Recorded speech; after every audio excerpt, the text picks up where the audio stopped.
hazviiti kuti unge uri profeti uchiignora munhu akaita kunge meja. Meja ndo baba wechiprofita, ndo vakawisa chiprofita kuafrica. Hakuna munhu anofunctiona prophetic asingazive meja, asinga acknowledge, inenge itori pride. Touya kunoku nekuzoenda kuamerica, it was good also for my kids, you see, because vanhu vangu vanotaura chirungu. Kuno Zimbabwe vanga vasingakwana, ndavaendesa paEaglesville, vaitoona kuti mwana ari kustruggle. Eaglesville chikoro chihomera mumwe akati can I prophesy ndiyani atanga nazvo, akawisa style muchechi. Hapana vanhu naita inda akura asingatomudita kuti pastor. Mapasta edu atakakura achiona anga nebhuzu dzaitaura nendimi dzadzakashamana. Iwe unozviziva iwe wakatotiza achifundisi uchitiza izvozvo. How chai prophecy chai yatinoziva kuti can I prophesy? Ndo yati kuti yakauya nameja. Can I prophesy muridzi wayo ndimeja. Izvozvo wakwanisa kuzviramba. Skiri rekutoti can I prophesy rakaintroducedwa nameja. Munhu wese anongoti can I prophesy ari kupa meja. This is the post by President Trump. If Christians don't get involved in politics, politics will erase their right to be Christians. If Christians don't get involved in Politics will erase their rights to be Christians. Policies are zakatanga. Who appointed the first king? It is God. The Bible says it is God who appoints kings and pulls down kings. Hakuna mamba anogadziwa asinogadziwa namwari. Iwe dai Mwari asingadi kuti president Mnangagwa ave president, dai vasinoita president. Kutoita kwakaita president Mwari aitoda izvozvo. That's God's choice. President upi in any country atoripo izvozvo. Munogona kufunga kuti zvakaita zvinoitwa zvamunofungira. Ikoko satoito, how would Joseph become a prime minister in a foreign land if God had not appointed it? Where have you heard that Obama a Kenyan becomes a president in America? It's God's plan. Saka page ichagaina attraction. That gainer attraction unotsvaga mablogger anazigo ovabhadhara anazigo ma50 nema100 ekupota vachiposta tumavidhiyo futi tumwe cheteito anazigo. Saka unotomupa uchipinda mumotikari yekuhaya omudza kuti isa caption yekuti binga isina noise anazigo. Panopera 1 week vachikuposta anazigo. Uchiita sekudaro, I can guarantee you that within 2 months unongo wine a minimum of 80,000 followers on social media. Lokubatikadare anazigo. Ladies and gentlemen, we are back again after such a long time with Prophet Gary King. The last time I had an interview, it was in 2023, and he was still based in South Africa.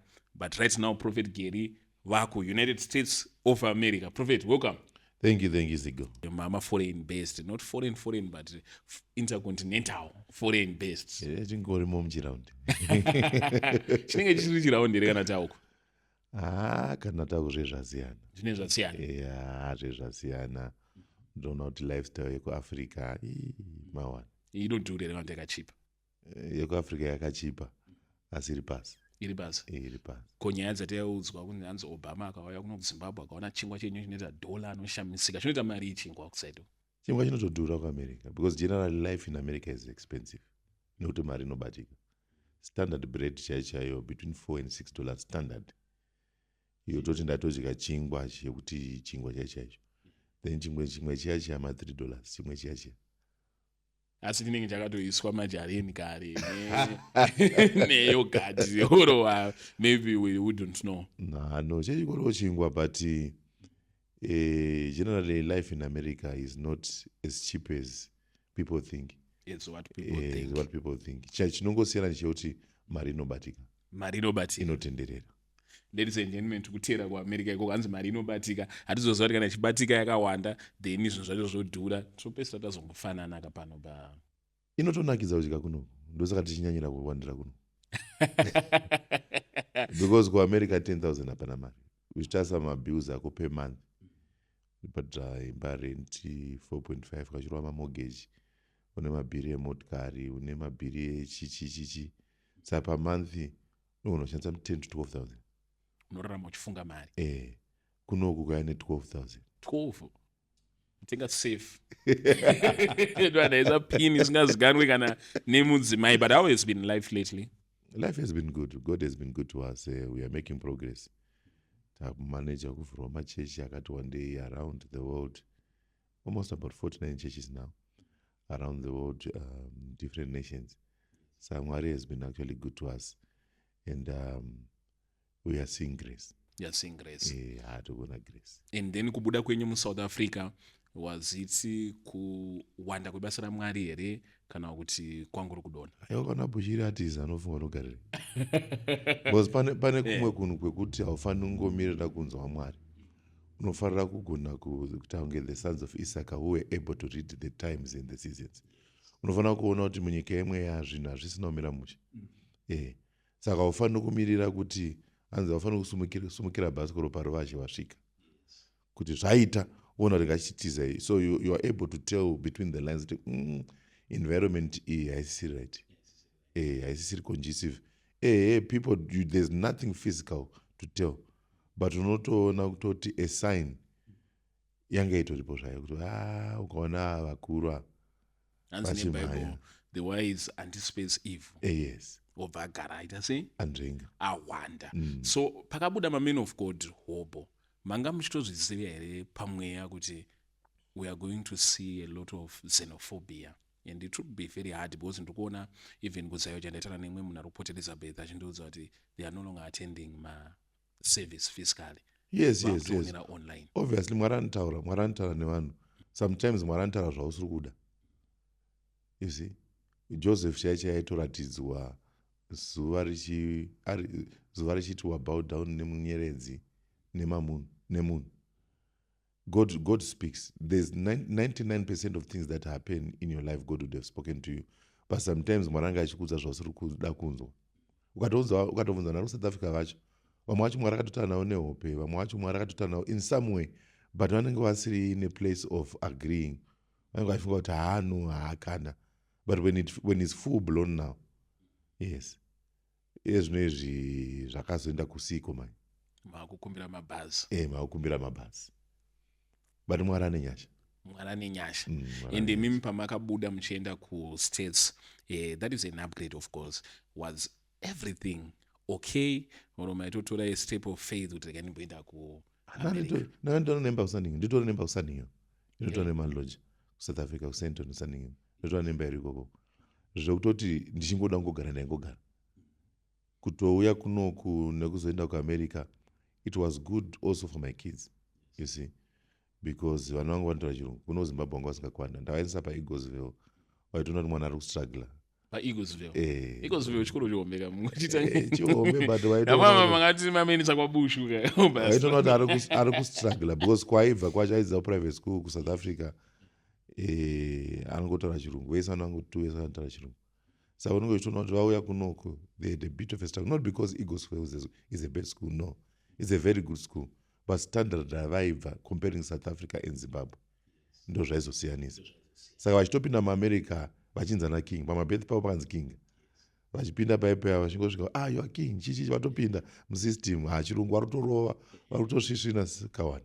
Right, wakabva kutora zita rababa. Gary Gary King. This is Prophet Gary King. Inenge yanzi Prophet Gary King teaching. But now I see you muri muZimbabwe quite frequently. Yes. You are operating from Zimbabwe. Yes, because you know, mulife unenge une vanhu vanenge vakaiswa naMwari mulife mako. Every prophet needs a prophet. Every pastor needs a pastor. Every bishop needs a bishop. Hazviiti kuti unge uri prophet uchiignora munhu akaita kunge meja. Meja ndo baba vechiprofita. Ndo vakawisa achiprofita kuAfrica kuno. Hakuna munhu anofunctiona prophetic asingazive meja, asinga acknowledge, inenge itori pride. Saka meja vakandiudza vakati, you know what? Gara kuno. We are going to establish a base kuAfrica, establish a base kuZimbabwe. Zvinhu zvako ngazvinakire kuno kumba. Though ane church kuAmerica, une church chichi, but you have to establish something here. Because ndandaka neglecta, because ndaiziva ndichaenda kuAmerica. Saka ndandaka neglecta Zimbabwe, ndaingoitawo ma2 minutes zvokungojunga. But vakabva ndipa wisdom iyoyo yokuti you have to have something solid background. Vakatouya vakandibetsera kuwana venue. Ndokatondibetsera kuwana venue pashowground. Vakatodrive. Vachitobva kumeeting yavo napresident vabva touya pashowground. Vatondida totopindira umu. Utoisa dheko yako watonza raronga wakadai muchechi chichi. You see. Saka number 1 because he's a prophet. Number 2 because he's an ambassador.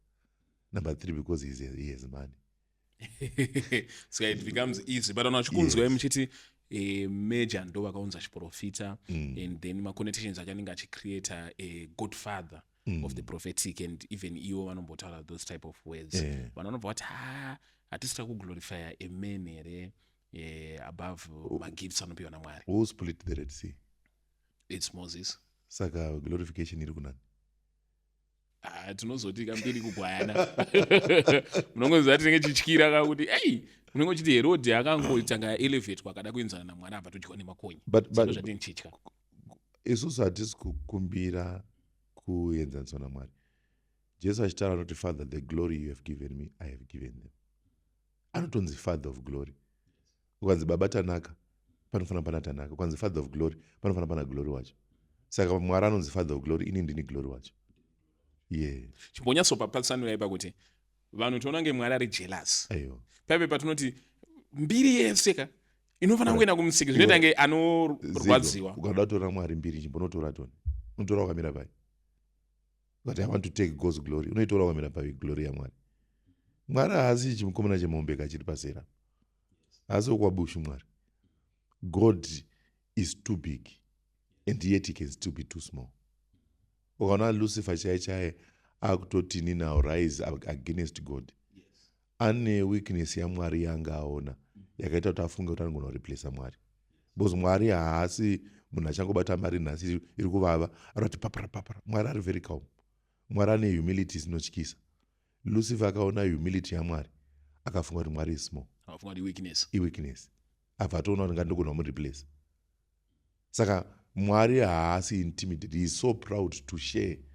Remember, God created us as an extension of himself. Aida munhu, anga ane vatumwa, anga ane maplanets, anga ane chichichi. Akati, I want to create someone. Wandinoita, I want a family. Abva creator munhu, say part of his family. Aka createra munhu a kingdom to live in and to rule. Aida munhu wekushare naye power rake, dominion. Avati, let us make many of image. Let them have dominion. Saka Mwari haaffectwe iwe ukaita dominion, iwe ukaita glory, haaffectwe. You see? Because you are his son. Zvava kuti iwe ukaita mwana wako, ukaona mwana wako achibudira unorwadziwa. Unenge uchitoonererwa. Uchiti mwana wangu akaipa, makarionerezi mufana rangu. Riri kudai. Even kana munin'ina chaiye. Let's not talk about mwana. Munin'ina chaiye, you will be quite happy. Unenge uchibosta. Unenge uchitobosta kuti aiwa pakaipa. Saka Mwari chaiye hangakundirwe nevanhu. Kuti kana achifarira excellence yemunin'ina wangu neyemwana wangu, ko isusu zvisikwa zvake. Man is the apex of God's creation. So tisu tiri pamusoro. Saka Mwari anotoonererwa nesu. Andada nesu. Tichazodzoka but tichitaura about Prophet Uberenjo and a whole lot of things. Now you are here in Zimbabwe most of the time since you are shepherding from Zimbabwe. But your wife and kids, are they your kids? You said they're in America. Yes. Nemdzimai wenyu ikoko. Yes. And usually tichasoma family dynamics vanomboona wanzoti baba namai ngawanzogara pamwe chete. Especially mafundisi but takaona kuti baba vanenge vari ukwamea it usually end in tears. You get what I mean? Are you not afraid of those type of things? Zigo. Umbunzo wakakosha kamino. Ministry dynamics anosiyana pakuti you can't all raise the children. It's either one has to suffer. It's either unopusha ministry kana unopusha family. But mukakwanisa kubalansisa kuti umwe ari kuraisa vana, umwe achipusha ministry. Because what you don't want is your children to be raised by strangers. Mese musipo. Uona mwana wako ane maculture usinganzwisisi. You see, because iwe unenge wakadzidzisa mukadzi wako, wakamutraina, wakamureza. Vana pavari kuuya, mukadzi ari kuisa culture yawakaisa maari muvana. So it's better when that is happening. Then their mother is more special to them. But the problem nowanzoitika zvayo yandinoona inoaffecta vana kana mai vakasabalansisa. Right now vanhu vakura, ana baba vakakura vasipo. Vana vese kana vachitora holiday havaendese baba nesamai. Vanoti baba pavangu vasipo, mai ndovaitisa homework, mai ndovaitisa kuchikoro. They feel as if their mother was caring for them when their father was not there. Because the mother failed to explain kuti kuchikoro kwamuri kutoenda baba ari ndanoshanda vachibhadhara mari idzodzo. Saka panozokura vanhu paipa unoona baba vasara muloneliness and depression. because vana vese you're not a present father. you're not a present father, but absence yafather iyoyo ndiyo yekuti kuti iwe utova present kuchikoro. Absence yafather ndiyo kutoita kuti iwe utokwanisa kutorarama life yakutorarama. Maybe as a man of God you can be an ideal father. Watinchitarisa kuti baba vanofana kunge vakaita sei. In this century yatiri kurarama ndoona hangu pasocial media vakadzi vechidiki vanoti baba munhu anogona kupodwa nemwana wake musikana achitamba achimukanda mudenga achiumburudzwa achidii mwana achita run over zvaaita kunzi you're having time with your child, you are enjoying with your child, ndoyo vanoti true fatherhood. Kunonzi kuva baba handiti oro kuva mubereki, because children they need parents. Saka unonzi kuva baba kana kuva mubereki kuita sei? Kuva friends nemwana wako here, or there's something else? Okay, the word fathers means source, sustainer, and transmitter. Kuva baba means you're the source of that seed. Kuva baba means you are sustaining the seed. Kuva baba is you are sustaining, you are giving the child, you are culturing the child. So all these things are fatherhood. So the primary responsibility of a father is to sustain. Number one, give the seed DNA. Number two, sustain. Number three, transmit cultures. Saka zvimwe zvokuzoti tikutama nevana ma-extras. Do you think ne level of responsibility nenge nama-presidents utime yekunotamba nemwana nevana? Saka responsibility yako yawina. I'm a prophet with responsibility over nations. And I pastor 49 churches right now, presiding over 49 churches. I travel around the world every time. Recently, I took Eswatini, titorana prime minister ko Eswatini. All those things happening. You have to lose one and gain one. And T.O. Osborne was teaching one time, akati, you can win as a pastor and fail as a father. Saka kugona kureza mukadzi sezvandambotaura, or kugona kutransmita. Kudhara vana vabereki vedu vaiti firstborn ndiye baba, ndiye aidzidziswa macultures nababa oreizwa kuti azodzidzisa vanin'ina vake. Saka firstborn ndiye anenge achinzi father. Saka the same way handiendi nembeu munomu ndobva ndapa madhamu kuti vandichengetera, ndo the same way yekuti mavalues handinawo futi ndinopa madhamu kuti vaitese vainstile muvana. Nemari yandashanda futi ndinoipa. Mwana wangu akatori nebirthday rachangoti na 12. She had a birthday, and when I was talking to her, after talking akati, Papa, please pray for me. Akadzidziswa nani? Vana vangani vanokudza kuti ndinamatire baba vangu? You are a prophet, pray for me. Very few. So you can see kuti even though ari kuAmerica, culture iyoyo yekunamata yekuziva Mwari yekutyika Mwari itorimo mari. Even though you are far away, even though they feel like I'm far physically, but I communicate with them often. We have a good working communication. Izvo zvari paholiday kuAmerica, vanovhura zvikoro muna August. We talk almost every time, especially my daughter. I'm very close to her.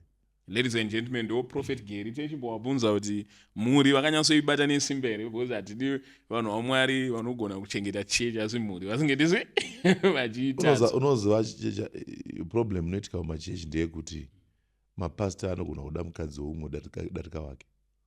Chechi mukadzi waJesu. Vemumwe wandandatya kuti mukadzi wemumwe ndeupi, kuti mapastor anotomboda mukadzi wemumwe munhu. Chechi ine murume wayo. Saka mistake inogona kuitika ndiye kuti unogona kutoda mukadzi weumwe kudarika wako. Unogona kubudisa mari kuendesa kuchechi kudarika mukadzi wako. Unogona kutotenga maspika mukadzi wako asina kugadzirwa musoro. So people then prioritize mukadzi weumwe. Chechi ine murume wayo wakatoifira. Saka chinzi ida mukadzi wako semadiro akaita Kristu chechi ndiye mukadzi wake.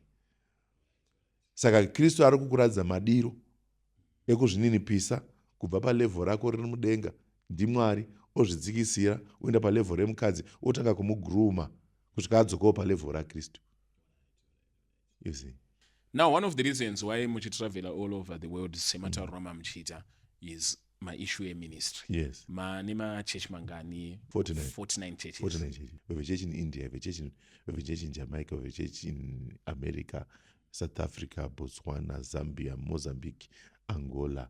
Nema church Wobo. And we have a church in Brazil. And then my church usually Zimbabwean pastors and my church vanenge vaine Zimbabweans in diaspora.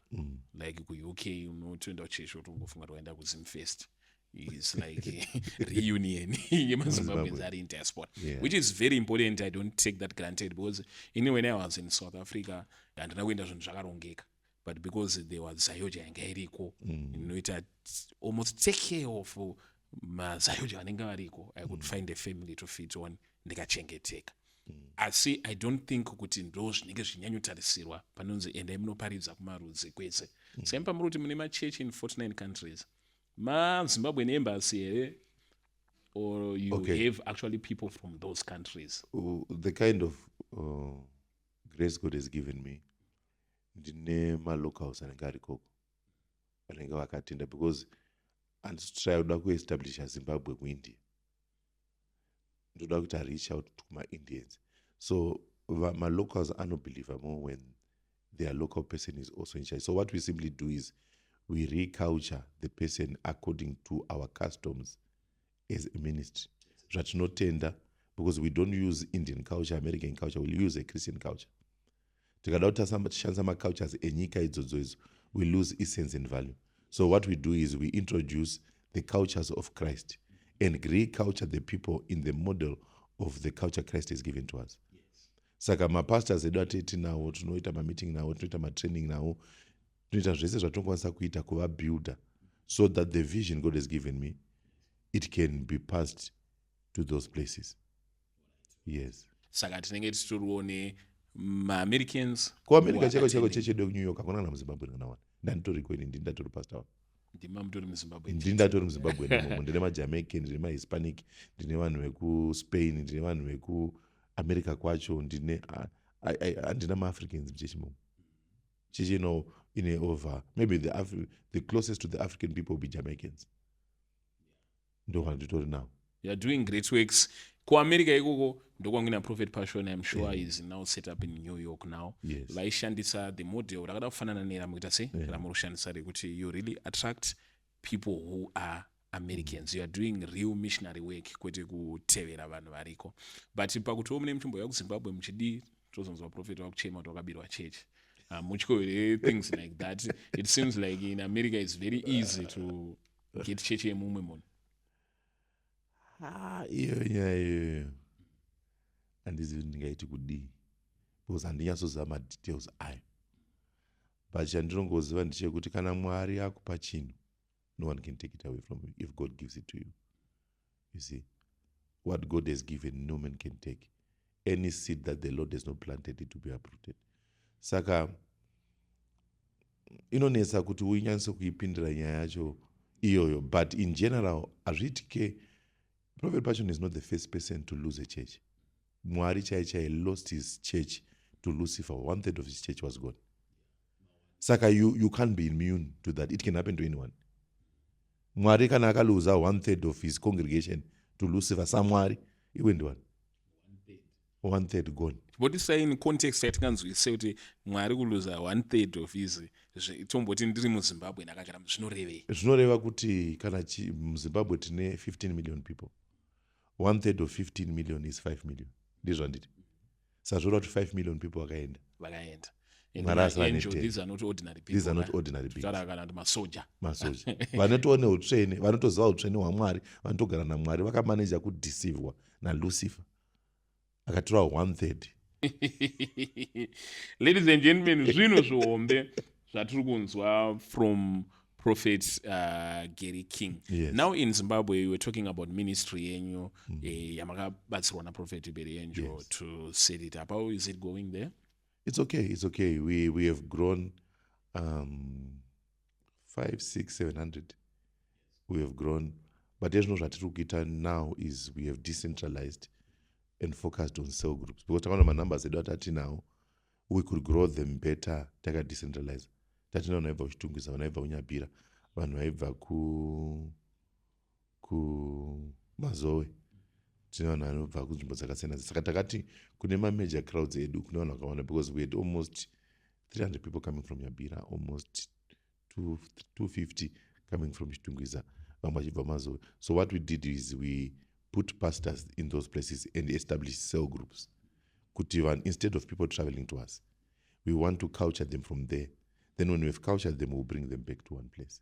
and ndo unenzo musangano kumasero. Yes. Why Musangano is it kumasero, important? yes. Isu tonakidzwa nekuona ka vanhu vakawanda ndokuti pachechi Okay. panakidza. A cell is small enough, is big enough to accommodate you and small enough to identify you. It's big enough To accommodate accommodate you, you, but small small enough to identify you. because kuti uzive vanhu ifunga kuti ndadza uchaplain kugweru but taitine almost 1000 people pachikoro. For 2 years in A level I would meet a new person every day. Vanhu vakawandisa. Sachifunga pastor iwewe uchipasta chechi ine vanhu 1000 kana pahippodrome paipa. Ndotombonzwa meja vachibvunza kuti ko you attend this church kuratidza kuti vanhu vakawandisa hautovazivi. Unozwa ndakatanga kupinda chechi ine 2011. 2011. So cell group helps you to accommodate and identify. Kugona kumentor vanhu at a cell structure zvinotibetsera kuidentifya zvipo, kuidentifya magraces, kugona kushepherd vanhu. It makes it well better because even this body is made from cells. So macell madiki ari kujoina to make up a big body.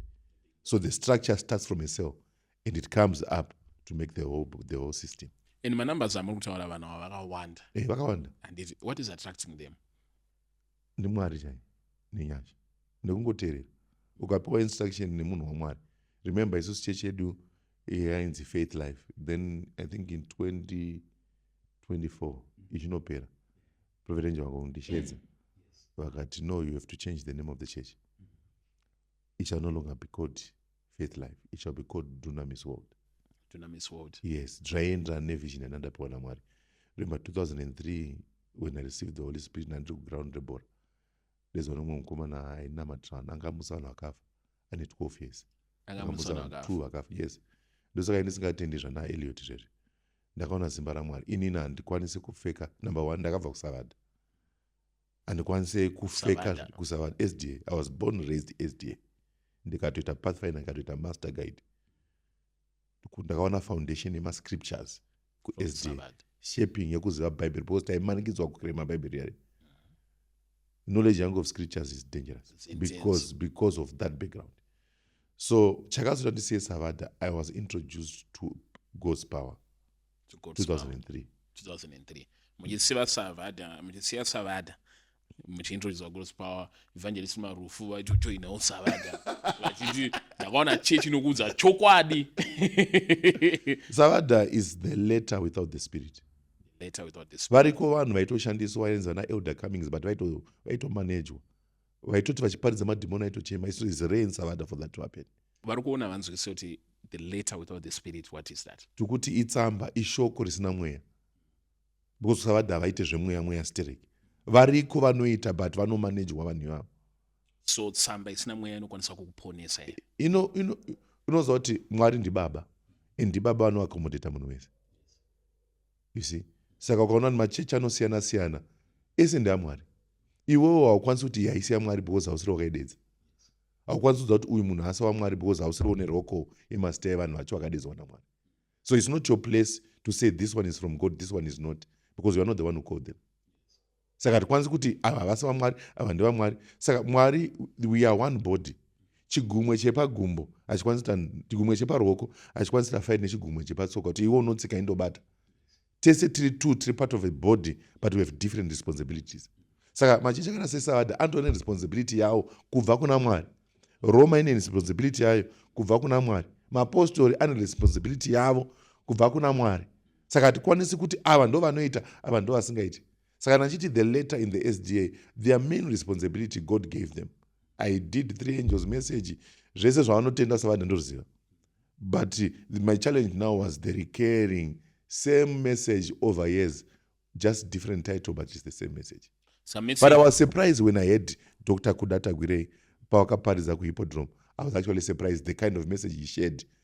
Ndakati munhu musavadero.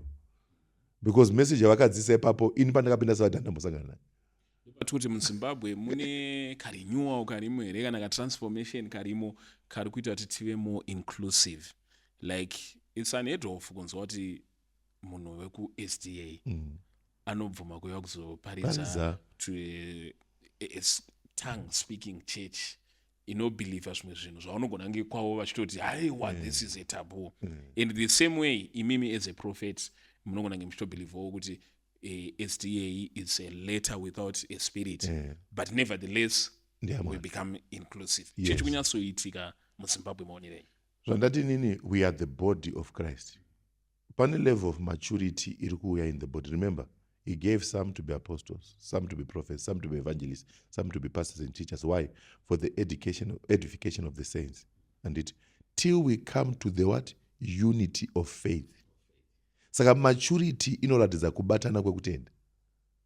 Kwete kubatana kwekutenda kwevanhu vari muchechi, but vanhu vari mubody. Vanhu vari mubody. It crosses the line of denominationalism. Chigumwe chemuruoko hachichasvori chigumwe chekutsoka. Ruoko harichati ndakakosha kudarika bapo. Bapo harichati kana ndisi paufeme. Zvese zvikuziva kuti we are working together for one cause. That's a sign of maturity. Not really of revival, it's a sign of maturity.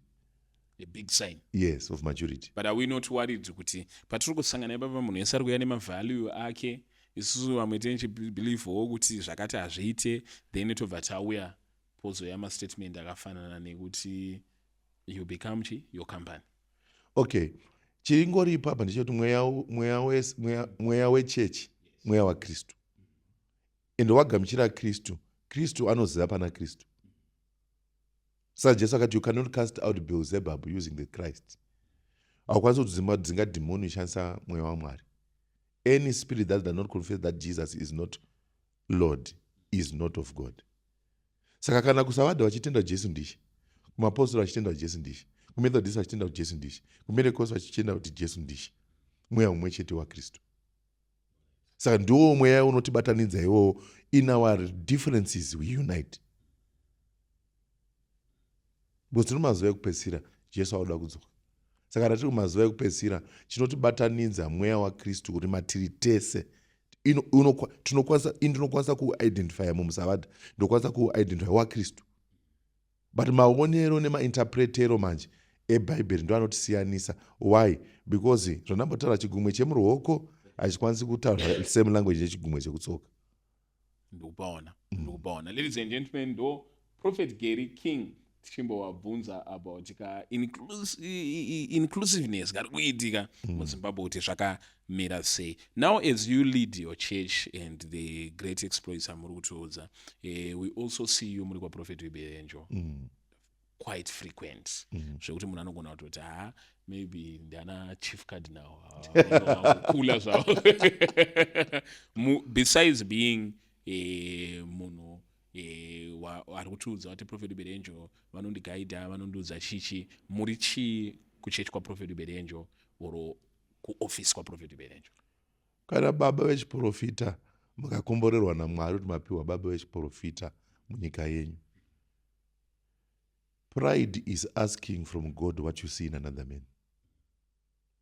Heaven does not give one gift twice. Mwari anopa makeys eumambo kuna Samuel. Samuel opa makeys iwawo kuna Saul. Mwari oramba Saul. David azodzwa kuita mambo na Samuel, asi haaende kunotrainwa naSamuel ana Mwari. Saul akasiwa naMwari. Anoiswa pasi paSaul akasiwa naMwari because makeys eumambo amaoko aSaul. So David has got to submit under a man even whom God has left. Saka kana Mwari akasubmita David pasi pemunhu akasiwa naMwari, kana utori nemunhu atori naMwari asina kusiwa. Kana muna baba vechiprofita munyika yese, it's a blessing for us to have Prophet Angel in our nation as a godfather in the prophetic. Saka iwo is foolishness to try to ask from God. Akati can I prophesy ndana atanga nazvo. Akawisa style mcheche. Hapana wana naita inda akuranzika ndomudita kuti pastor. Mapastor edu atakakura achiona anga nebhuzu dzaitaura nendimi dzakashamana. Iwo unozviziva iwo. Iwo akatotiza chifundisi uchitiza izvozvo. Hadzvi bhutsu dzaitaura nendimi. Saka uri kuona here kuti Prophet Angel pawakauya kuZimbabwe kuno, hapana munhu asingabvume zvese izvozvo. Tasa Prophet Makandiwa before Prophet Angel. Tasa the prophetic before Prophet Angel. Tasa mavideo ya Prophet Makandiwa chaicho dressing yavo. Maitiro avaita ministry. Chiprofita hanzi changa chiriko. Asi staira rechiprofita, staira rechechi. Ndakanzwa ivo Dr. KT vachitaura kuti because prophet vakataura kuti ndakavunza murume kuti inini I regret. Ndakavunza what are the things that you regret? Zvikanzi you spending money on expensive cars. Vachiudza Dr. Katie. Dr. Katie wakati I wish you knew kuti pamakatotenga mota idzodzo makatotiratidza kuti you can be a Christian and have good things. We were actually inspired. So what others thought was a mistake, it was an inspiration for others. Kuti you can be a pastor and live a good life. You can be a man of God and be strong financially. Saka vanhu vangangojera matambudziko panyika mufaro kudenga. But major pako akati aiwazve you can live your Lamborghini uchitoenda kudenga uchibuda muLamborghini. You can ona zvakaita hippodrome here. Imimi, you are a prophet. Yes. And having another prophet actually praise another prophet. It means pane chimwe chinhu chaanenge aona chiri mari zvasiyana ne from the way you are narrating zvakafanana nekuti tine maprophets and then we have the prophet. Ndizvo ndezvandikuedza kuti baba ndi baba akaimba mufananidzo baba ndi baba. Saka iwo unenge uchitopenga ukada kutofunga ukada kusa acknowledge ubaba. Vanhu vanobaba vanhu in different ways. Every sector ina baba wayo. Handi kwanzi na HE vakati kune mukuru asi pevakuru kune mukuru. Pakati pevakuru pane mukuru. Saka iwewe wisdom inofanira kutokudza kuti ndiri mukuru asi kune mukuru. That's a sign of maturity too.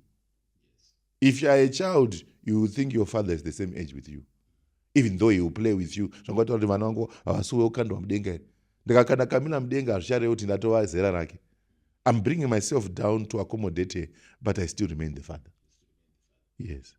Also, Imimi, does that take anything from you? It actually brings value to me. Ndakaenda kuEswatini when ndakaenda recently. I was we gathered a very big crowd in Eswatini. Pastors came. I was able to see the Prime Minister.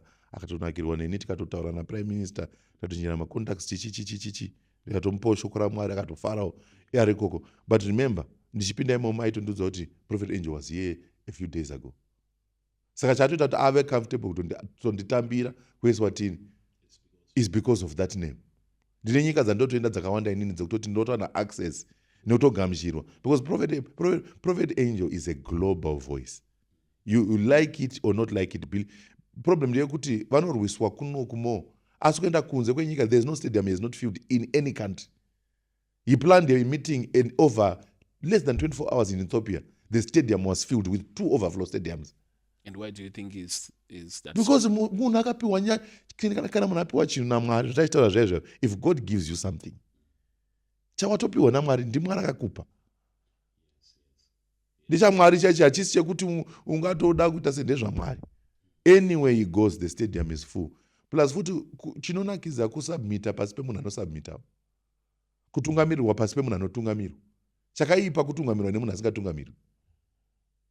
Prophet Angel are not submit to Pastor Chris. Yes. Pastor Chris umwandaiziva imi muchisubmita yes. to as well. Yes. And the relationship yacho I see anima dynamics awanda. Not really. If I tell you my relationship with Pastor Chris goes back to what a lot of people don't know. In 2004-5, I had a mental challenge. Mental challenge. Mental health. Ndakaitoti munhu akataura neni yaigona kunzwa after 5 minutes. Alright. Mental health nekupenga zvakasiyana. Zvimwe chete. Chirungu chete. Kupenga is a nice way. Ndisvikiro na prophet. Chirungu chete. Well, no problem. Saka chichakaitika. So Pastor Ruth wanga changotanga Christ basi muZimbabwe. Pastor Ruth is from Gweru. So wakati my mom received a DVD rainzi the year of the spirit. Ndatasingatoenda kuchikona atogara padeni ndichitorwara. Ndandakuisirwa DVD mu-DVD player. Vakandigarisa pamberi pe-TV overnight. Ndikamuka ndabo. Zvinoitika zvinezvi. Zvakaitika kwandiri. Saka ndakanzwa vanhu vachiti kwanzi mamiracles aPastor Chris ndeyekufeka. Inini handozviri kufeka. Dai ndichitopenga so. I told Pastor Chris when I had an opportunity to talk to him. I speak to Pastor Chris even on my phone. I talk to him.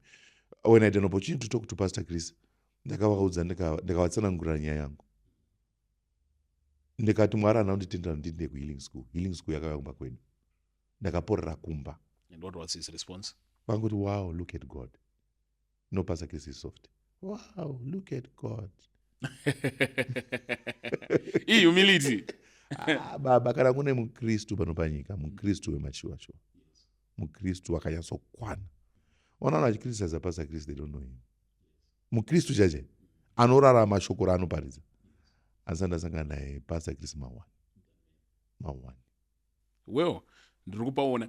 Now here in Zimbabwe tina Pastor Ruth vamambo mention the moms venyu. And now since mane access to Pastor Chris, usually isusu zvafanira kana ndane access yekuenda kwapresident, ndichambopfuura nekunana MP nana kansela nana chii. Do you still hold her in high regard even though makukwanisa kudhina with Zigo moms ndatosangana navo kuNigeria. Titori kwaIPPC pa ndogara front row IPPC, more than 20,000 pastors. Ndagara paro number 1 ndiri pamberi Pastor Chris vanondisumudza kudagara ipa front row unofana kunzwa svika. Aiwa baba structure iri Christ Embassy. Paunofana kumukira kana iyo meeting iyoyo unotonyorerwa tsamba yekuti uuye, asi ese anoendako, asi mapastor ese Christ Embassy anoendako, havasi vanhu vese anoendeka. It's only by invitation, exclusive. Yes. Zvino chitosvika paya unotosvika chair yako itori nezita rako, itori pafront row. I remember last meeting andikapedzera kuenda, Pastor Chris vakatopinda muchechi vati, Prophet King, stand up, let them see you. I want to welcome Prophet King. What? Stand up, let them see you. Ndichaona platform yekutoenda paTV navo chitodidididi matalk show aya chichichi. Zvinhu zvaizvo hazviitike because ndichikura ndaiti ngozviudza kuti Pastor Chris unovanoona kudenga.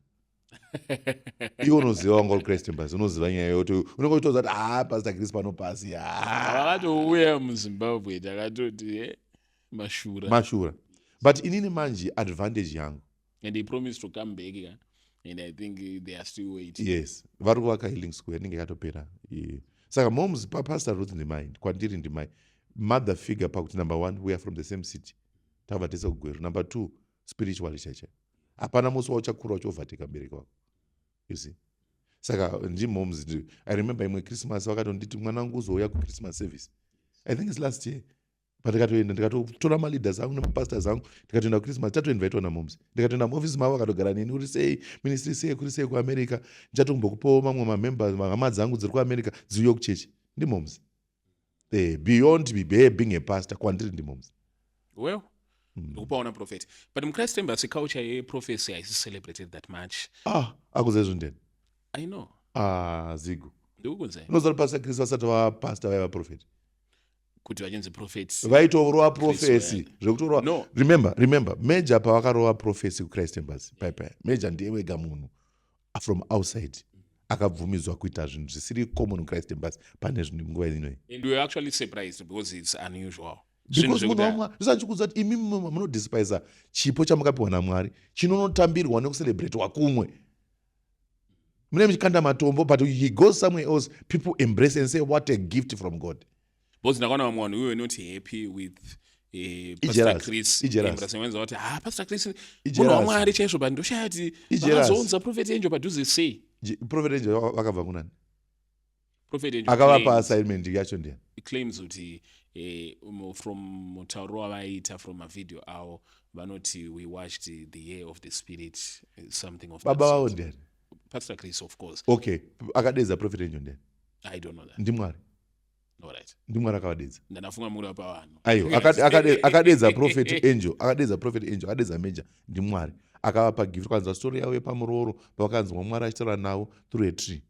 That story. Mwari akadedza vachiri mwana mudiki. Andova nerekodi yekutoprofita kubva vari mufana. Mukoma wavo nechichichi. Ukatarisa history yacho.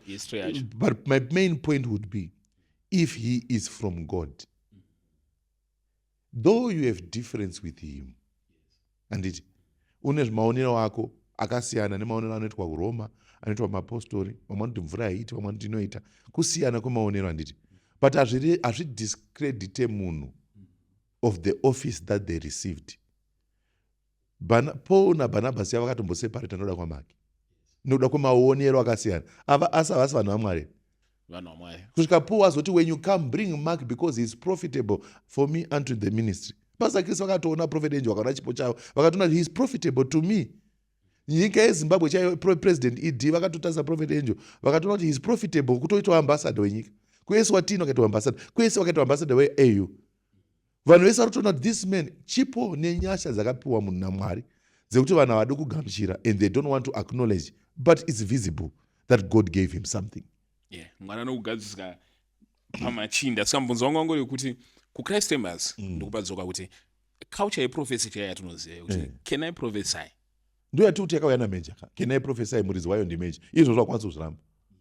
Skiri rekutoti can I prophesy rakaintroducwa nameja. Munhu wese anongoti can I prophesy rikupa meja. Saka zvamo here manje mukuti you find your space panopiwa mukana naPastor Chris kunzi this prophet Gary King or this prophet angel or chi, is it something chamuri kuona chiri kutapukira since cha ratify na men of God kuti this is something acceptable? Because before that, remember that a prophet angel, they were demonized, and a prophet Makandiwa, and a prophet Boateng, and a prophet Johnson, they say that he profited that time. Shengo onekwa is things for those who are shallow, those who are basati vanyaso nzisashokora mwandu vanonakiswa Zigo, people openly criticize what they secretly desire. Mazwa. Totoda maprofiti kana. Munhu wese ukatomudza kuti iwe haudi kuonere zigwe. Ndo Tanzania. Izvozvo papatambwa bhora apa. Vanhu vada kutoona mari dzavo vaende kubetting. Nenda tozvibete. Iro bhora munoprofita here bhora professor. Inini baba kana wada kuuraya calling yako tanga kuita zvinhu izvezvi. Kune zvinhu zvisingaprofiti muZimbabwe nebhora. Unyara. Siya vanhu vane ma-special calling avo kubva kuna Mwari.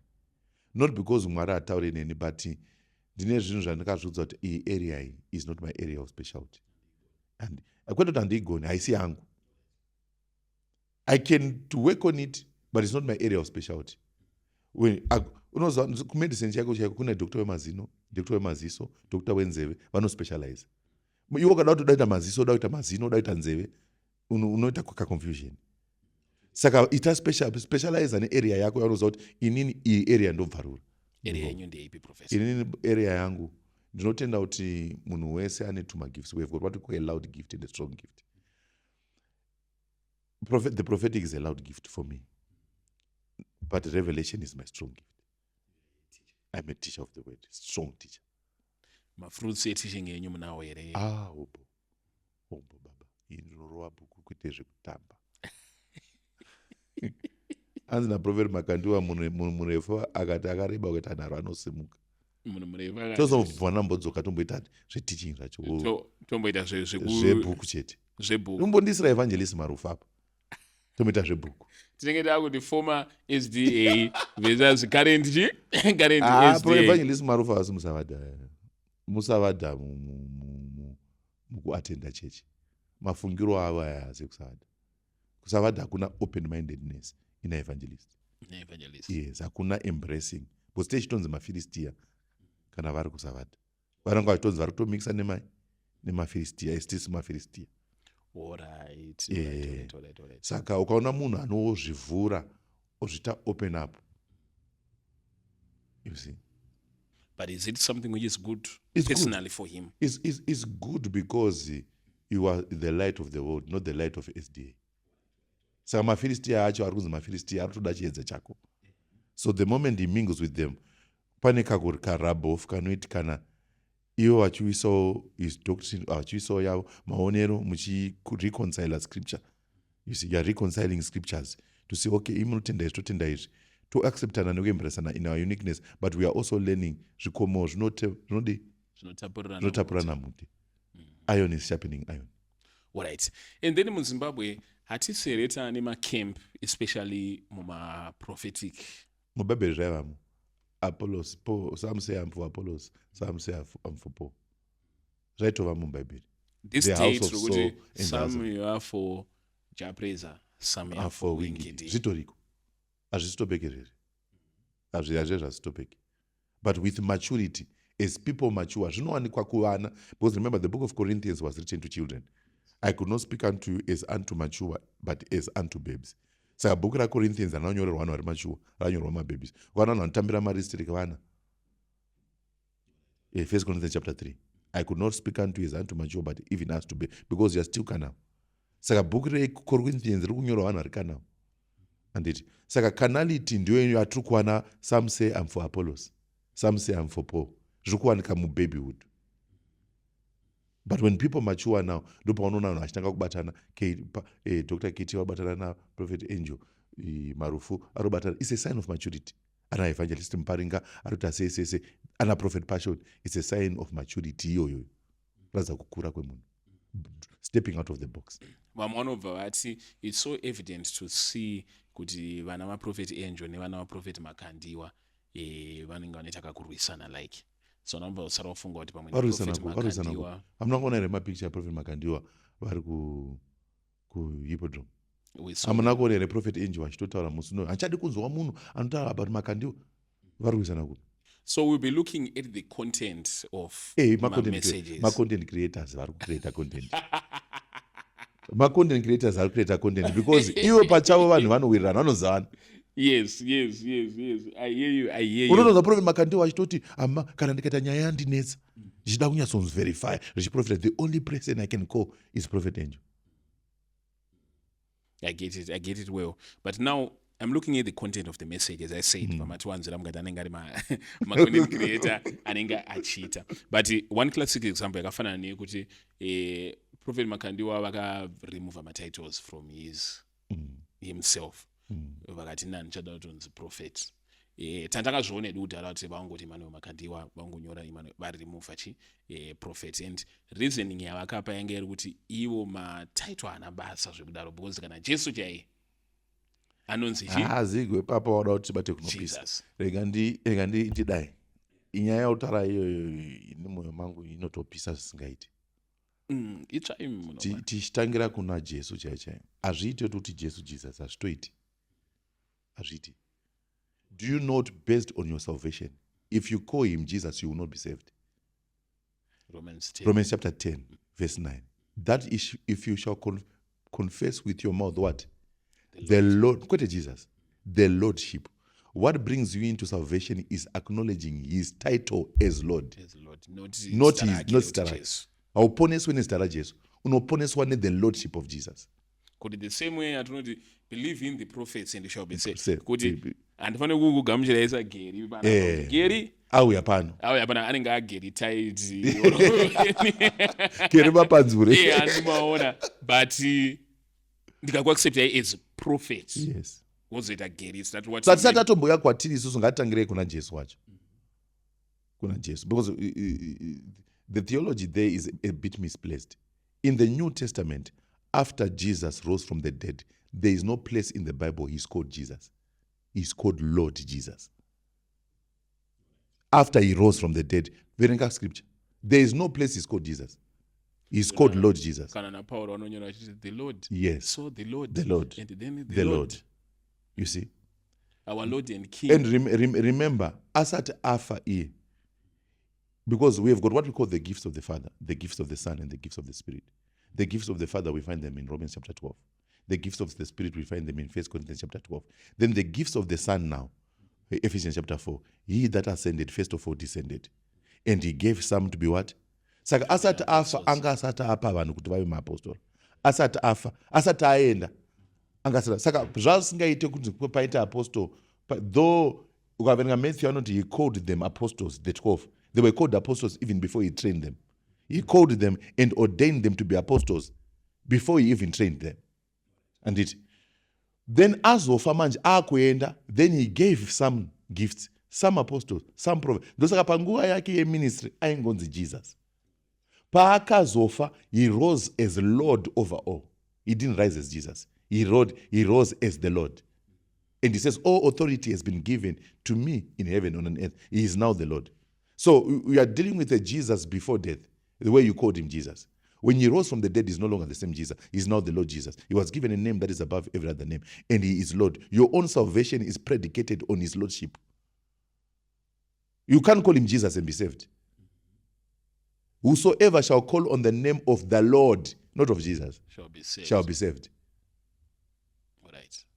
And munotomuti even nematendeuka munomuti Unenge usati wasangana naye ukamuti Jesu. Zvakafanana ndikupa example. Ndokona kuti ED ndiri panapa. Ukasangana naye unoti ED.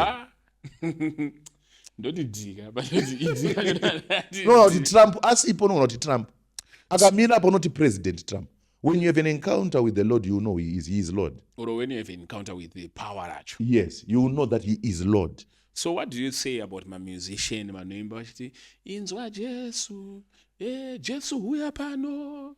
Iyo inotova ignorance going on rampage. Because most of the people that bring confusion in the body of Christ are musicians. Because number one, they don't have enough study. They base their ministry, they base their work on their voice and not on study. Vanoimba vakawanda havana machechi vanoatenda. Vanhu vakaimba vanoimba havana machechi ukatoona izvozvo muZimbabwe. Kune vanhu vari kuleader the gospel industry iyoyi. Tsvaga vamwe vacho vanopinda machechi apa. Havana chechi anopinda. Plus almost every Sunday they will be invited somewhere else. Vainvitwa pacho vanoimba vachipedza kuimba vanobuda panze. Pari kuparidzwa vagari vachitera shoko. Their knowledge of the word is shallow. But the few ones like ana minister Elad akatoenda kuchikoro akanoitwa pastor. Ana minister Maendere atori mapastor eGUFI vakagroundwa in that office. But majority of them they've made a business from that music ministry. That's why vachisaiza Jesu. Yes. Wamuziva. Haumuti inzwa. Ndonyatsofunga akagara apa ndimuti inzwa Jesu. Inzwa ukunzwere Jesu. You see, wamuziva unoziva kuti ndishe. Onyatsobata kuti ndiye. Ndiyo problem inotoka musicians yekutoti some of them now they've starting vanoenda maconcert ema-musicians they start praying for people. Are you a pastor? You're not ordained as a pastor. Ndakaita a comment on Facebook a few weeks ago. Ndikati look at I don't know why. Kana vana vedu vechechi vachiuya kumaconcert vari kuya concert ndikati vari kuya kuchechi. Because chitiudza kuti service haisisiri concert. Toziva kuti vanhu vari kuya kuservice. They come there makuda kuprofita vana vedu muchipotsa futi profesi yacho. Makuda kuvanamatira nokuvaturika maoko muri kuvapei iwo hauna kuchechi kwaunosubmita asi uda kuti mwana wangu uri muturika maoko uchiuda mupachi. Vanhu vanenge vachiti hanzi any child of God can pray for anyone. No, the Bible says lay no hands on no men hastily. Usamhanye ungokurumidza. Turika maoko. Anditi vanhu vauya kuconcert ngatite zveconcert. Ndakapa example yaMinister Maendere. He is a pastoring one of the, I think kufunga kwangu handizoziva hangu statistics eGUFI. Atori pastor. Yeah, he's a pastor. I don't know pastor in assembly but vanayo pastor because pavenyu pangu takatombochingana now. Vanoita Wednesday service I think. Nditori pastor. Recently vanga vane concert yavakaita vakazadza Glammy Stadium here. Yes, I saw that. Vanhu vachitobhadhara vava. Yakazara kuti ta. Handina kuona pava. Unofunga kuti mweya havana kunzwa mwe here pavachimba paya. Ivo vari pastor. Kuse vasina mboti pana arwara pano, pana ane musoro. Uya ndikuturike maoko. Chiprofita chiri kuti. Iyo it's a sign of maturity. When you don't mix callings. When you are called for the music ministry. Atikaiti music ministry because muBhayibheri hamuna music ministry. But when you are a musician singing unto the Lord, focus on what God has called you to do. Kana wodaita mufundisi, china unotraina kuti achifundisi, woita achifundisi, woordain kuti achifundisi, wotera ma-protocol and procedures of that office. Kana uchivaviwa unzwa uda kunanamatira vanhu, uda kudonhedza vanhu, uda kuprofita vanhu, uda kuita sese, ukanzwa zvavava, enda kuchikoro kwacho, vanhu vari kuita mapasta. Alright. Toda kudzoka panawo yematitle. Yes. Yatandichitaura. Prophet Makandiwa wobva wati Jesu anongonzi Jesu. Sikainini just call me Emmanuel Makandiwa. Iyo zigo, problem yakatoaffecta American church is good for him. It's a sign of humility on his part. But it's bad for his congregation. Why? I've been in America. I was heartbroken when I went to Miracle Valley where Reverend A.A. Allen used to be. The mantle or the bridge that transfers mantle is called honor. Atiteere eMakandiwa, tinoteera prophet ari Makandiwa. Akaita Makandiwa murume wemukadzi wake. Kasi prophet is an assignment to the body of Christ. Prophet has been given to the body.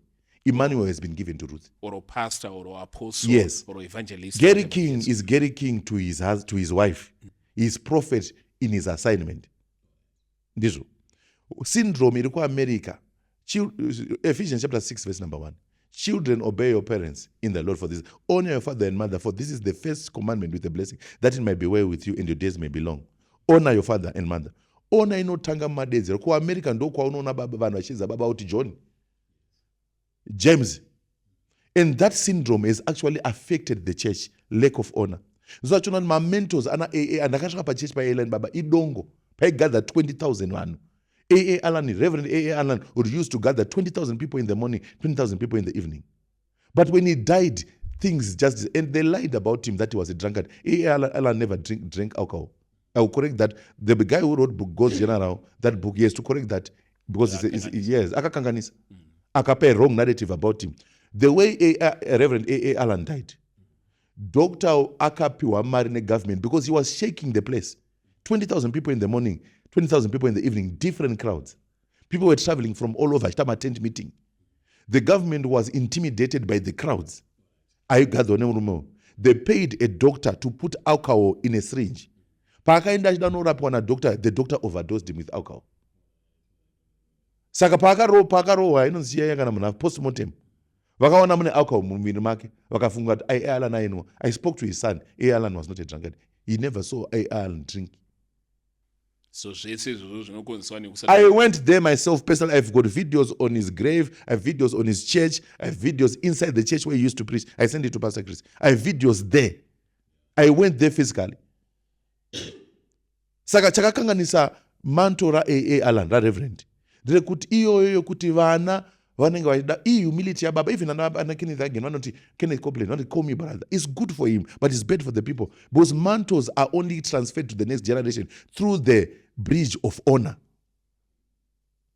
Like inini kusayoja vandakakurira baba Guti vairamba vachiita nebhuku ravakanyora rinonzi kuremekedzana kunounza umwari. So it was difficult for me ndofunga every man of God wandodhila naye. Whether ndikubelieve vanhu vechokwadi kana ndevefake. Tinomo respect ezoti. Man of God, prophet. Saka nyango ndichitaura ndotaura ndichinyanyoavoida kubva ndamuti nde maso kuti zvaizvo kungoita ngekuti kuchallenge mwari kana chichi anoona. So unozofunga kuti kuremekedzana kwacho kunozobuda papi kana tichingoti Gary. Zviri sei Gary? Ayo teaching yaye yakanakira mufundisi, because kune mufundisi wekuti akasatakirwa mabhaibheri antonzwa godo mumwoyo make. Ndimufundisa neproblem. Because munhu ari kukutakurira haasi kutakurira iwewe. It's for their benefit, not for your benefit. Someone akasandivhurira door remote akasatakura I carry my own Bible to the pulpit. I can carry it. It's not heavy, I can carry it. But if someone comes in and say, let me assist you, they are looking for an opportunity. Because kune mitemo yakaiswa naMwari yekutransferwa kwenyasha inouya through service. Nyasha does not transfer through service. Nyasha does not transfer through honor. America right now is a mess because of no honor. God is to ship us from Africa to reintroduce honor in those nations. Urikuona here kuti nguva yacho yaita na Prophet Makandiwa vanhu vachifugama muchechi. Ndeapo Prophet Makandiwa na Prophet Angel time yakanesa vanhu vachiti vari kunamatwa watu vanhu vachifugamirwa. Ndeapo machechi aita crazy miracles. Why? Because the steeper the gradient of honor, the more the grace will flow. Nyasha dzinoshanda kunyanya padzinoremekedzwa. Saka kuAmerica cheko vanostruggle, they have become theologians and talkers because they ruined honor. The doctrine of honor and the law of honor was destroyed. No water flows up you, water flows down you. And I'll give you another example. Ngindonyanyoshandisa example yaMarufu because personally someone I've known for quite a time and I'm going to teach one or two things. We now only when I'm Mvangeri Marufu. Mvangeri unongochitodzidza one thing kuti mvangeri then wosvika pane vanhu tombotika nekuchechi kwavo vamwe wadiki kwaari same uyakunosanoona something doesn't sit well in you kuti hey, how can you call a man of God nezita rake sezvaari kuti angoya Zigo anonzi man of God. In every man of God there is a man and there's a God. What you see in a man is what you call in a man. What you call in a man is what you get in a man. Ukati Gary, you get Gary. If you see Gary and you call that, you get that. Ukati prophet, what you call is what you get. Saka kana michisemi mimi, hazvisi kuaffecta ari kudedzwa. Zviri kuaffecta ari kudedza. Zviri kuratidza kuti chikoro chaari kubva, he came from a wrong school. A school of dishonor. You see? But when you come from a school of honor, uri kunzwisisa kuti office yakapiwa munhu naMwari ndo yauri kuremekedza. Mwari ari mumunhu ndo vari kuremekedza.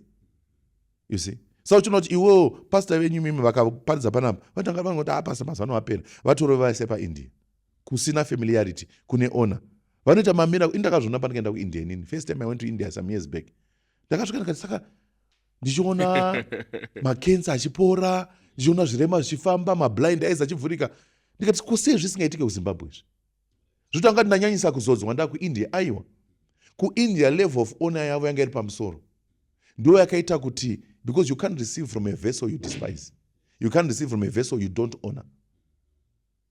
That's why when Jesus went to Nazareth, because of familiarity, he could not do many mighty works there. The margin says he did a few, he healed a few folks with minor illnesses like headaches and coughs.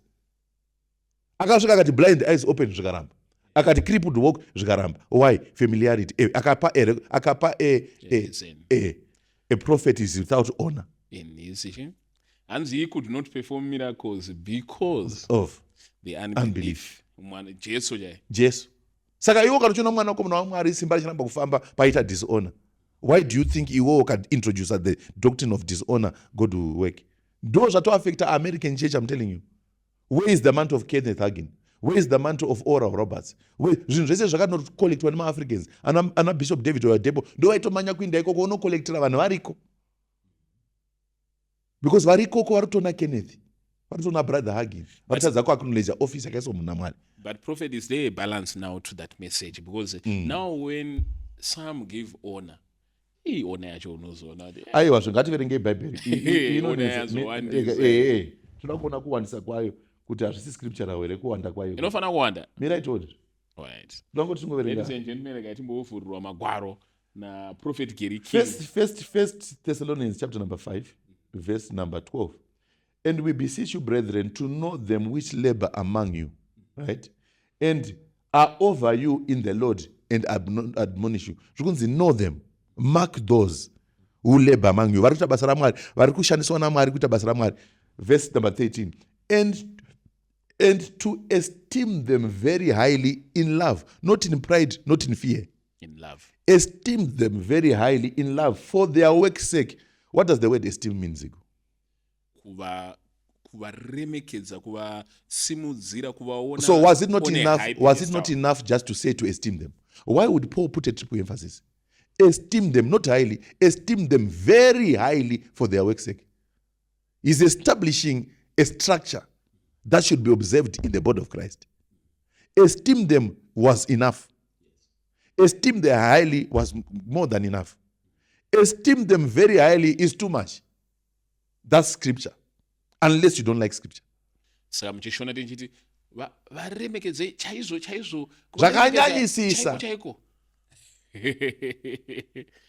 Fanike zvinoitwa kana mukuru wenyika unzi His Excellency the President, the Commander in Chief, the Chief. We can understand for his work. Tikangoti his President, tikangoti President. Zvapera. Tinotoziva kuti ndiye Commander in Chief, ndiye Excellency, ndiye Chancellor of all universities, ndiye chi, but you have to say all that. Saka muri kuti nekuchechi Bible rinokurudzira kuti zviitwe izvo. Zviriko. Iyi verse taverenga vizigwe. Saka iwo katanga uramba kuti hey, don't call anyone esteemed. Uri kuti kudii nescripture? Are you teaching for scripture or against scripture?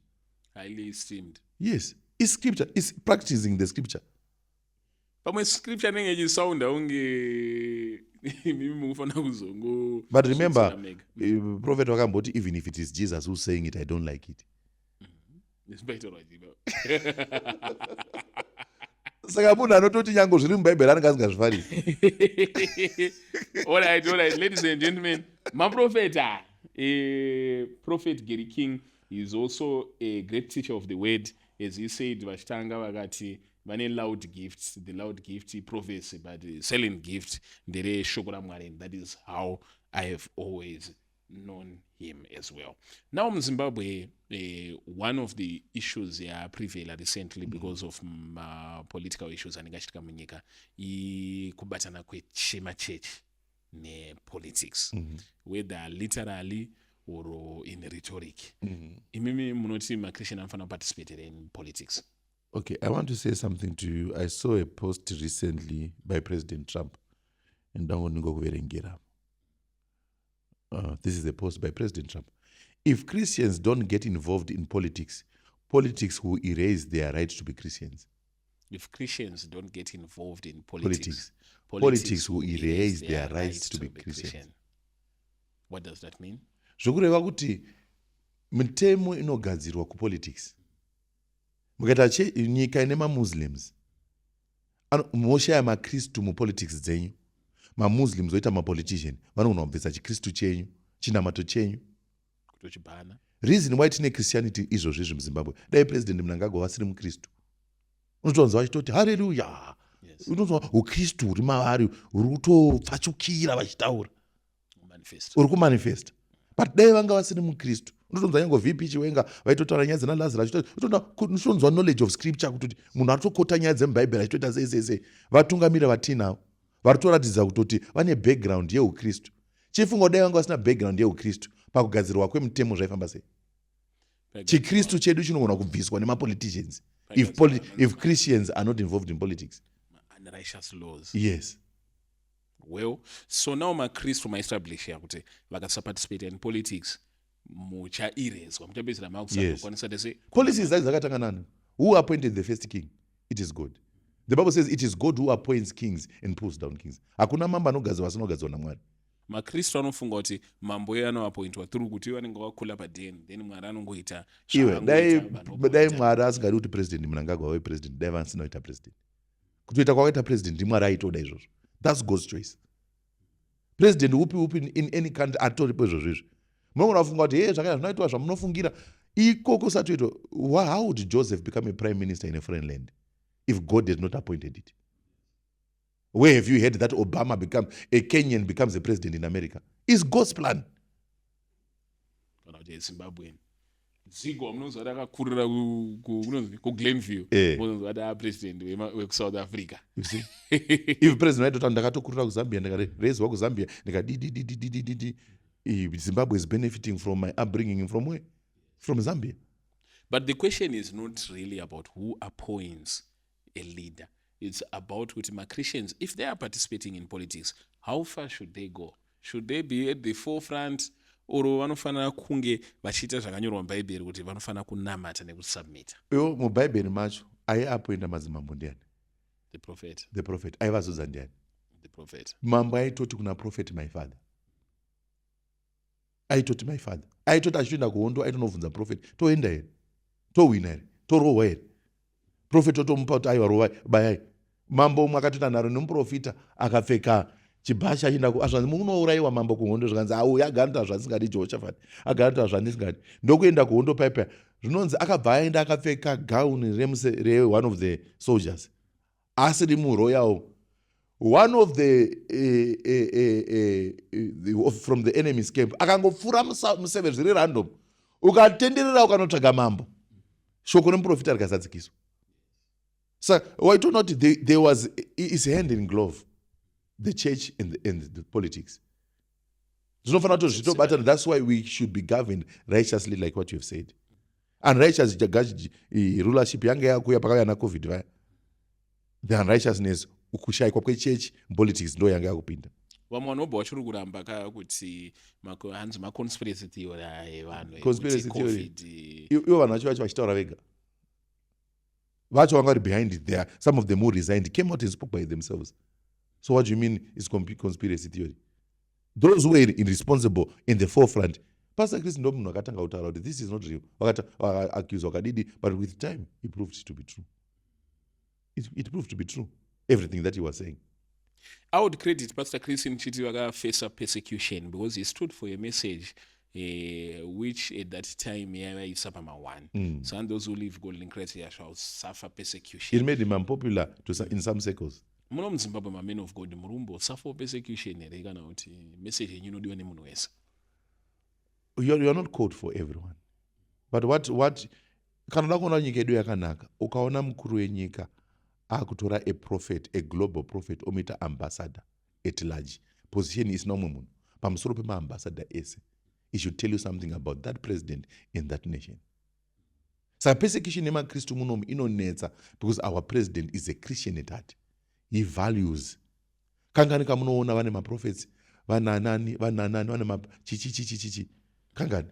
vanhu vanofunga kuti makristu kwese kwavari vanofanira kupesekutwa. Is that so? No, not really. But persecution comes In different forms. in different forms. Yapo yakabva kugovernment, yedu haiva kugovernment. Our government backs us up.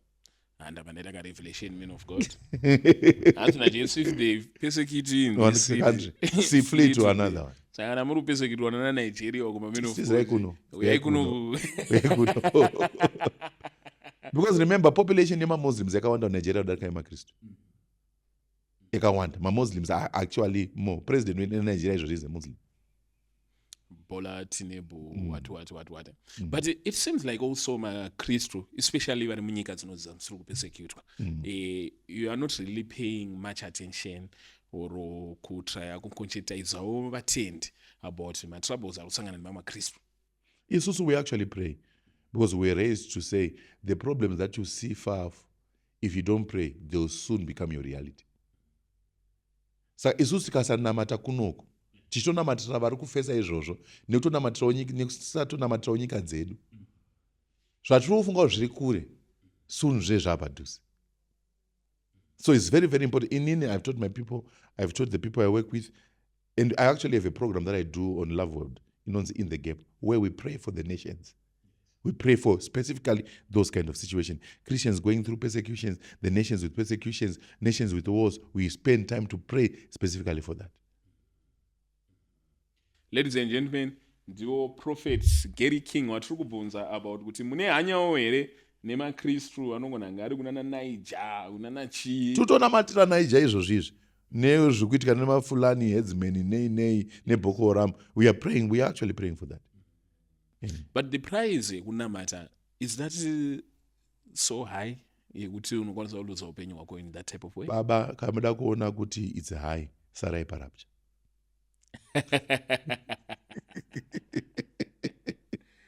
Zvino muchiri kunamata muchida. Hatisati tichifada here after rapture. The Bible says there shall be so much evil like none has ever seen since the foundations of the world. Pane pakashata. Unoda Jesu raudi chidhirilwa musoro. Asi kune vachapona here. Bible rinoti kuti chaita 144 maJews. Iva vauraiwa. But vachapona after rapture, it will be through pain. Not kupona by voluntary salvation. Then zvigogodera zvinoda pain. Asi ndonge yauya uchiri mupenyu. Now there's another issue also about gifts in Zimbabwe. Say weekly vari kupa vanhu gifts like mota. I actually saw Reverend Lucy Natasha commending vanhu vakati Reverend Lucy vari kungodawo chi. In 1999, my inspiration was giving. I heard about a man, Prophet Kenneth Copeland. He had given 27 jets. 27 jets. So no fact check again. Fact you can. He has done more now. He has done more. That is 99 I'm talking about. 27 jets he had given away. Saka ndakaita inspiration yekuti Mwari, I want to be a giver. I want to give. Then I had targets on my life. I want to give vehicles. And I started doing that. You know, I've given 39 cars. Before I knew about this. Yes, before I knew about this man. Because I realized giving is a grace. It's not only a gift, it's a grace. There are two graces that people don't know. There's a grace to give and a grace to receive. Munagata Prophet TB Joshua, the late may so rest in peace. He had a grace to receive. Grace to receive inyasha dzekugona kugamuchira on behalf of others. Kwaitumirwa pane varombo vangari kuNigeria varuti vasina nyasha dzekugamuchira pachavo. Dzekutopa dzacho havana because havana chekupa. Dzekutogamuchira kwacho havana. Saka rais raiuya kuna Prophet TB Joshua and he receives on behalf of others. Votanga kudistributa rice kuvanhu. Why? Havana kugamuchirira ivo. Vari kugamuchirira vasina capacity yekugona kuzvigamuchira. Vari kutonamata Mwari tioneiwo tine nzara. But ivo havana kana Mwari wacho wopindura havagoni kugamuchira zvokupindurwa naMwari. Saka panoda munhu anokwanisa kugamuchira zviri kunamatirwa nevanhu iye ozvigamuchira on behalf of others. Do you understand that? sazvikuitika muno muZimbabwe kune munhu asingorina chipo chekupa chete, atori nechipo chekudii, chekugamuchira. So he is receiving on behalf of others. Iye akazvinzwisisa zvandiri kupiwa naMwari zvazvisi zvangu, ndikugamuchirira vari kutadzawo kugamuchira. Munhu iye akafanana nabreadwinner ane chipo chekuwana kana ashanda, asi obva azviita zvevamwe. Saka ukasanzwisisa madynamics iwawa unogona kufunga kuti ndezvekuonererwa. Dai zviri zvekuonererwa, vangani vanhu vane mari vasiri kuzvitaura? Kana zviri zvekuonererwa, how many people have the ability? There's a sacrifice in giving, number one. But he has grown above the grace to give. He has grown into the grace to receive. Okay. Yes. In what sense? That is now receiving on behalf of others. Alright. Saka iwo kana usinganzwisise maprinciples unogona kutofunga kutoti arikudya mari yenyika azodii. Mwari akatotsvaga akaona kuti pane mukomana anonzi muna X akazopiwa zita rekuti Barnabas, azopiwa zita rekuti Barnabas. Akauya akaona maapostles achiita basa ndokutengesa land yavo ndokusapota gospel. Maapostles vakamuchinja zita vakamuti Barnabas, meaning son of consolation. In every generation, God will raise a son of consolation. Anonyaradza kuchema kwevanhu. In every generation. Alright. And in this generation, yedu ye 3 years.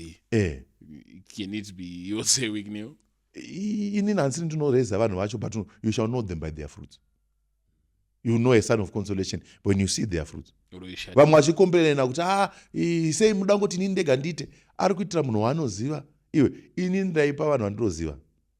I've given 39 cars. I've given a Range Rover before. I gave a Mercedes Benz. In 1 month, I gave 3 cars. Pandakazodezwa na Pastor Chris, I had sown a seed of 3 cars. I gave a car to Prophet Angel one time.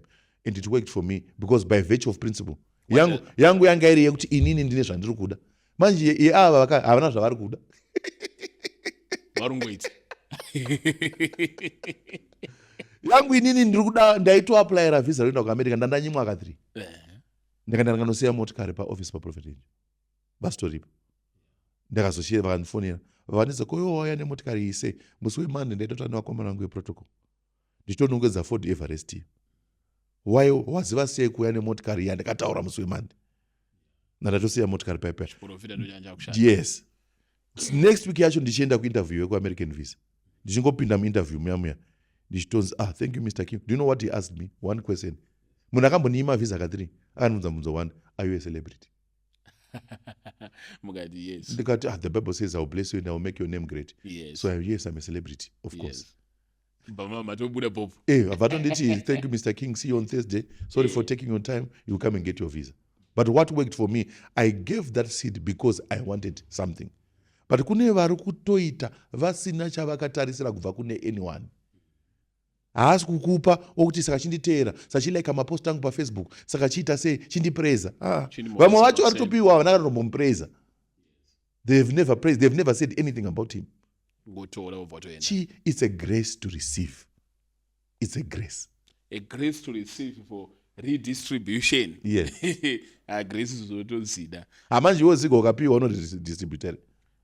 No, ndombotanga namboguta. Atange kani takatamboguta very good. But now, say we can as a giver, it comes from a White Garments Church. And paneka dishonest kata kuona pa vanhu vamwari vakawanda. In the sense yekuti paneka kurumbizwa kakuita mapostori izvezvi. Kiweta ndisingambokaone quite a number of years ago. And we believe it's quite dishonest. It's inspired by kuda attention ya say week nekupiwa mota. People fight what they don't understand. Nabakudza pachitanga kuti we are the body of Christ. Patiri tese isusu mapastor nevatendi. Yes. Hakuna anoziva kuti yaMwari iyi. The only basis and the way you judge is through scripture. Yes. Yes. Shoko raMwari. Only that. Ukatoenda kuRoma vanenge vachitoti Sabata haiti. Ukatoenda kuSabata inenge ichitoti Roma haiti. Ukatoenda kumaPentecost vanenge vachitoti haiti. Ukatoenda kunomwe vanenge vachitoti maPentecost haiti. Anditi. But there's one faith. Yes. There's one Lord. There's one baptism. One faith. One Lord. One Lord. One baptism. One baptism. Professor, thank you so much. Any last words? My last words ndeyekuti Jesu ari kudzoka vadikani. Jesu ari kudzoka. if you miss heaven, you will definitely not miss hell. If you miss heaven, If you miss heaven, you will definitely not miss hell. and I'm bigotry. Ladies and gentlemen, this Prophet Gary King vatanti now tichimbonzwa kuti zviri kufamba sei, and we will have him again also takumbotaura about some other detailed issues that tinida kungoita zero in on one issue tonzwa kuti zvakamira sei. And with that, we are out. Zico is a journalist. He comments on doctrinal matters. Whatever gives Zico $1 is what he will publish. At best, he's a journalist. Journalist.